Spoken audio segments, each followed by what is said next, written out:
Hai guys, kali ini Mince mau mengulas ringkasan cerita sinetron Cinta di Dalam Perjodohan episode 45. Namun seperti biasa, sebelum Mince mulai ceritanya, klik dulu tombol like, share, subscribe dan lonceng notifikasinya.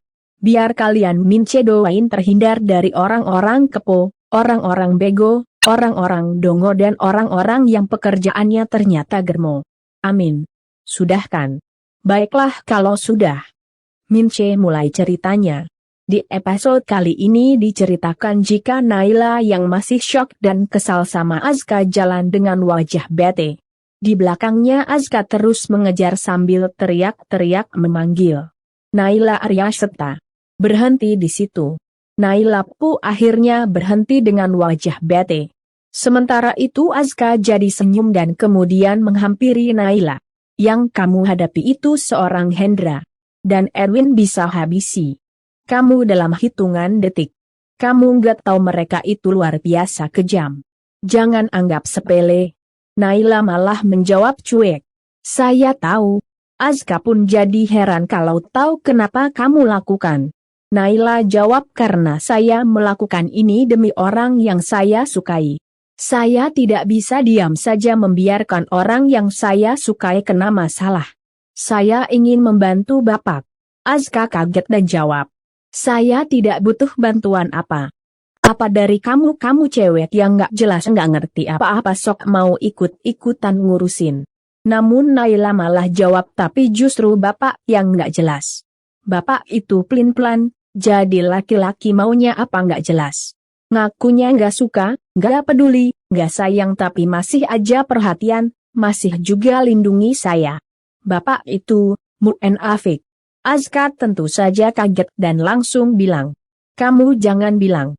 Saya munafik. Namun Naila malah melanjutkan kembali langkahnya. Azka pun kembali mengejar. Naila lalu bilang.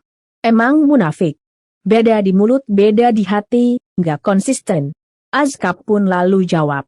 Kalau saya nggak tolongin kamu tadi, kamu sudah mati. Mau. Naila malah makin kesal.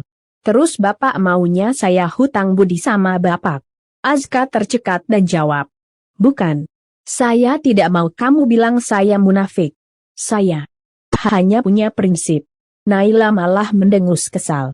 Prinsip yang nggak jelas kalau orang benci ya udah benci aja. Mau saya pergi kek enggak selamat kek tapi kalau orang sayang ya sayang aja, mau dibenci-benciin tetap nggak bisa. Dan Bapak itu tipe orang yang kedua. Azka pun jadi mati gaya dan bingung mau ngomong apa lagi. Sementara itu Naila lalu stop tukang ojek dan kemudian pergi meninggalkan Azka. Di tempat lainnya, Hendra yang baru sampai depan rumahnya langsung memarahin Erwin. Bodoh banget kamu. Bisa-bisanya Naila di sana. Bisa tahu dari mana dia? Edwin bingung dan jawab. Saya juga nggak tahu bos. Hendra malah makin marah.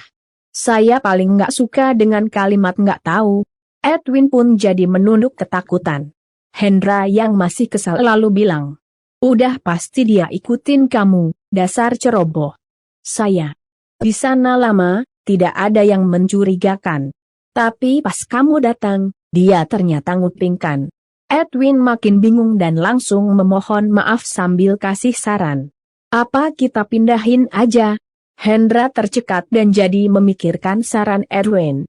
Tak lama Hendra pun jawab kamu harus pikirin juga mental Rista, dia masih stres. Kita pindahin, terus dia sampai mati, gunanya apa? Hendra lalu masuk ke dalam rumah. Edwin yang masih bingung lalu mengikuti masuk. Sorenya, Gio yang berada di lobi gedung perkasa lalu menemui Naila sambil bertanya cemas. Kamu nggak apa-apa Nay? Naila gelengkan kepala sambil jawab. Nggak. Pak Azka nolongin aku. Gio pun jadi lega dan kembali tanya. Azka beneran nolongin kamu? Naila jawab.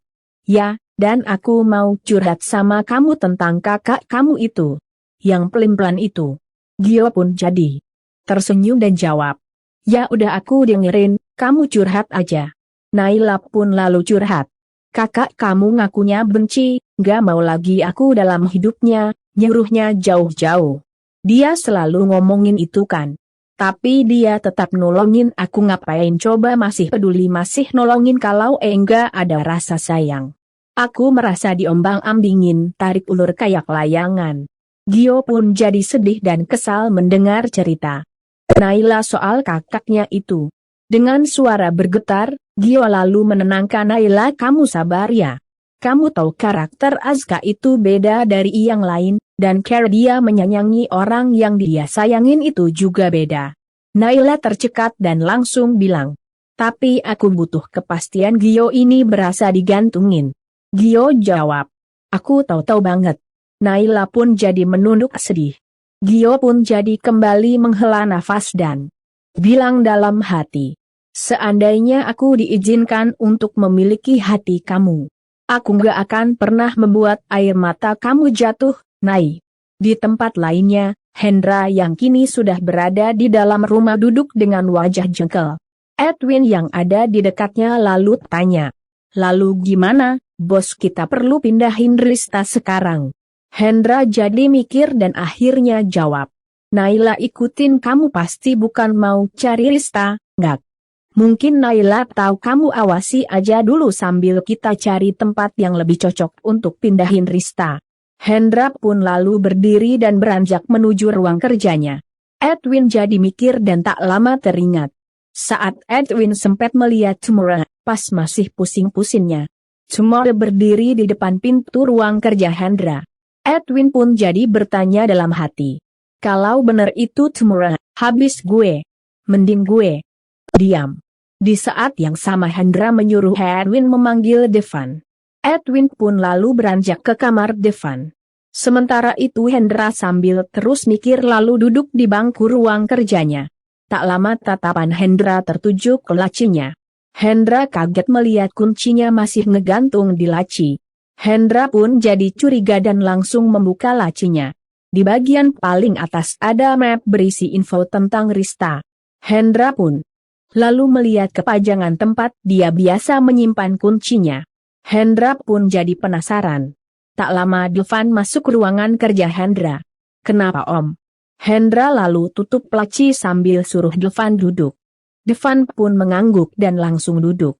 Hendra lalu bilang, Om sudah berpikir untuk memberi mama kamu rumah, mungkin kamu nggak nyaman mama kamu tinggal di sini, makanya kamu terus nolak keinginan Om. Tapi kalau rumah sendiri harusnya lebih nyaman buat kalian berdua tinggalin. Devan malah menjawab bete. Nggak usah bahas itu terus, Om, bosen gue dengarnya.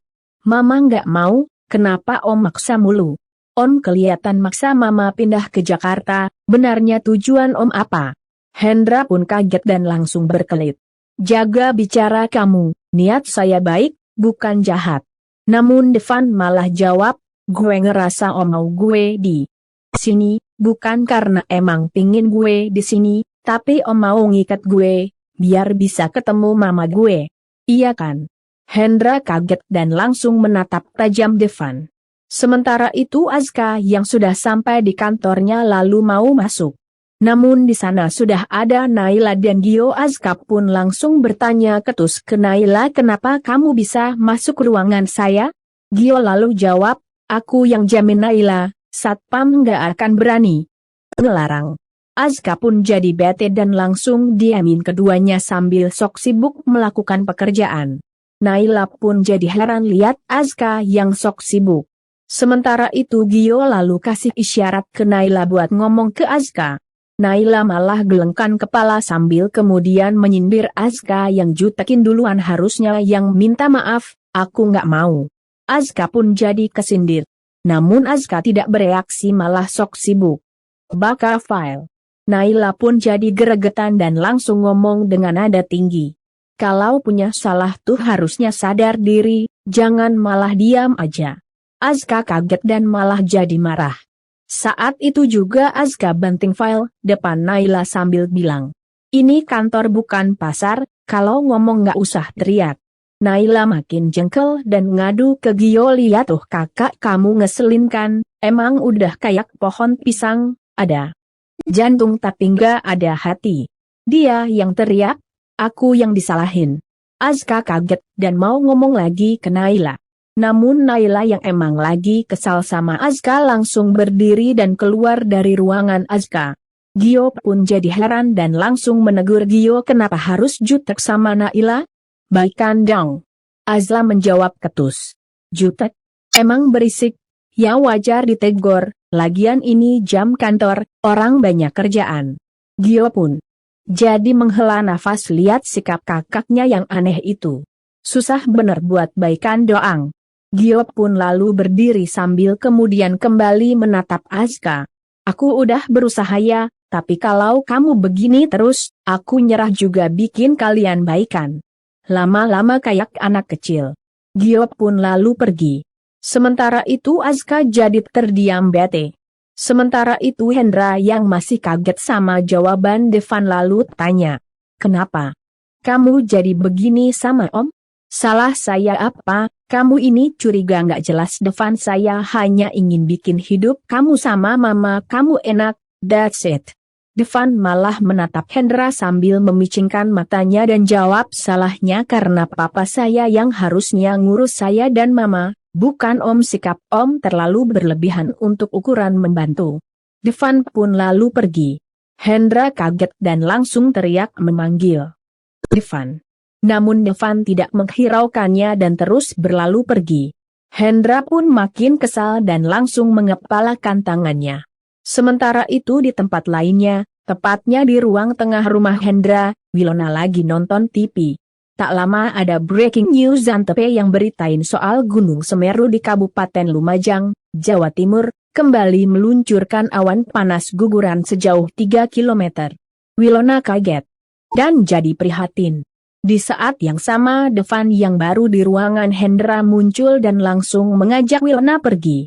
Wilona yang lagi nonton berita malah jadi bete dan langsung menyuruh Devan minggir karena badannya nutupin TV. Namun Devan tidak bergeming. Wilona pun jadi makin bete dan langsung menarik tangan Devan hingga membuat Devan jatuh si sofa. Devan pun akhirnya jadi melihat berita di TV. Devan karuan jadi mencemaskan mamahnya dan langsung mendekati TV biar bisa melihat berita lebih jelas lagi. Wajah Devan langsung berubah jadi pucat dan panik. Tak lama Devan pun bergegas menuju kamarnya. Sementara itu Wilona kembali melihat berita di TV. Sementara itu Devan yang sudah berada di dalam kamar lalu ambil HP-nya dan berusaha menghubungi mamanya.